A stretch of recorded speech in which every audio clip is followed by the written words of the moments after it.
Paste করে রাখা পোস্ত আর চালমগজটা দিয়ে দেবো। নমস্কার বন্ধুরা, সুপ্রিয়া কিচেন আবার আপনাদের সবাইকে স্বাগত জানাই আরো একটা রেসিপিতে। বন্ধুরা, আজকে একটা সম্পূর্ণ নিরামিষ রেসিপি আপনাদের সাথে শেয়ার করব। পূজার দিনে বা যে কোনো নিরামিষ দিনেও আপনারা বাড়িতে খুব সহজে আর কম সময়ের মধ্যে বানিয়ে নিতে পারবেন। যে সকল বন্ধুরা ইউটিউব চ্যানেলে এখনো পর্যন্ত নতুন, প্লিজ বন্ধুরা চ্যানেলটিকে সাবস্ক্রাইব করবেন আর ফেসবুক পেজ থেকে দেখলে পেজটিকে ফলো করে পাশে থাকবেন। নিরামিষ রেসিপি বানানোর জন্য গোটা মশলা আর সবজিগুলো কেটে নিয়েছি। পটল এরকম অর্ধেকটা খোসা ফেলে দিয়েছি আর অর্ধেকটা করে খোসা রেখে দিয়েছি, আর এরকম দুচালা করে নিয়েছি। এরকম ভাবে পটলগুলো কেটে ধুয়ে নিয়েছি। আলুগুলো ঠিক এরকম লম্বা লম্বা করে কেটে নিয়েছি। সব সবজি কিন্তু ধোয়া। আর এখানে নিয়েছি টমেটো একটা 4 ভাগ করে নিয়েছি, আর নিয়েছি পাকা লঙ্কা আর 1 কুচি আদা। একটা পাত্রে 3 চামচ পোস্ত নিয়ে নেব,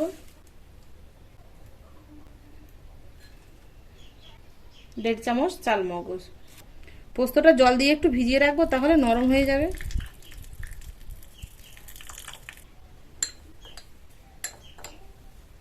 শিলে বাটা যাবে খুব সহজেই। কড়া বসিয়ে দেবো। প্রথমে আগে পটলগুলো ভেজে নেব। পটল ভাজতে ও সাইডে পোস্ত আর চালমগজটা ভিজে যাবে। গরম কড়াই ভাজার জন্য সরষের তেল দিয়ে দেবো। সরষের তেলে রান্নাটা করলে ভালো লাগে। তেলটা গরম হয়ে গেছে, পটলগুলো দিয়ে আগে ভেজে নেব।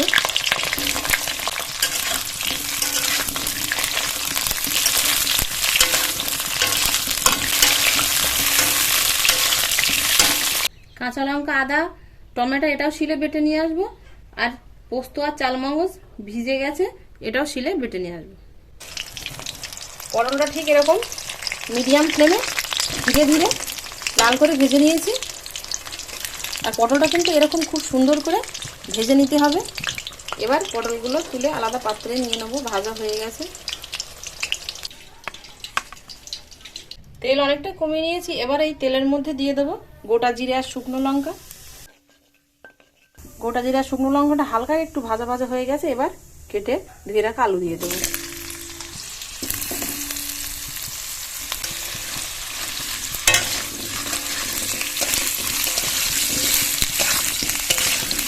আলুটা খানিকক্ষণ 2-3 মিনিট লাল করে ভেজে নেব মিডিয়াম ফ্লেমে। আলুটা 2-3 মিনিট ধরে ভেজে নিয়েছি ঠিক এরকম লাল করে। আর দেখুন আলুগুলো অনেকটা এরকম সেদ্ধ হয়ে গেছে, 50% মতো প্রায়। এবার এর মধ্যে দিয়ে দেবো লবণ, হলুদ গুঁড়ো, যে টমেটো, কাঁচা লঙ্কার, আদার পেস্টটা করেছিলাম সেটা দিয়ে দেবো।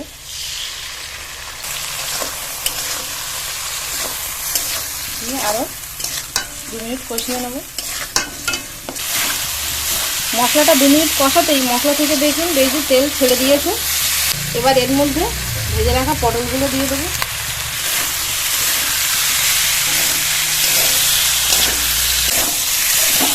পটলগুলো দিয়ে আরও মিনিট খানিক একটু কষিয়ে নেব। পটল দিয়ে আরও 1.5 মিনিট কষিয়ে নিয়েছি। এর থেকে আর বেশি কষাবো না, মশলাটা এর থেকে কষালে আবার পুড়ে গেলে তিতো লাগবে। জল দিয়ে দেব। সবকিছু সেদ্ধই আছে, তাই বেশি জল দিলাম না। 50% সেদ্ধ আছে, আর 50% সেদ্ধ হওয়ার মতো জল দিলাম। ফুটতে ফুটতে ঝোলটা কিন্তু একদম প্রায় কমে এসেছে, গায়ে গায়ে হয়ে গেছে। আর আলু কিন্তু এরকম পুরোপুরি সেদ্ধ হয়ে গেছে।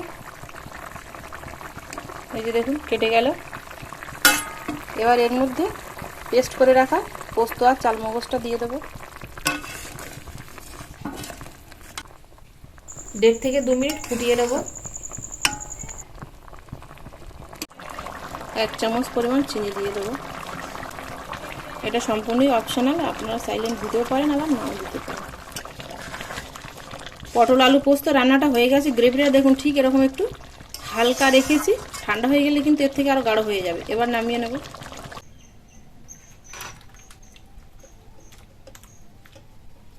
গরম ভাতে 1 চামচ নিলেই 1 থালা ভাত খাওয়া হয়ে যাবে। রান্নাটা হয়ে গেল। দেখুন বেশিক্ষণ সময় লাগলো না, কিন্তু আপনারা এরকম খুব কম সময়ে বানিয়ে নিতে পারবেন। আর খেতে কিন্তু দারুণ হয়।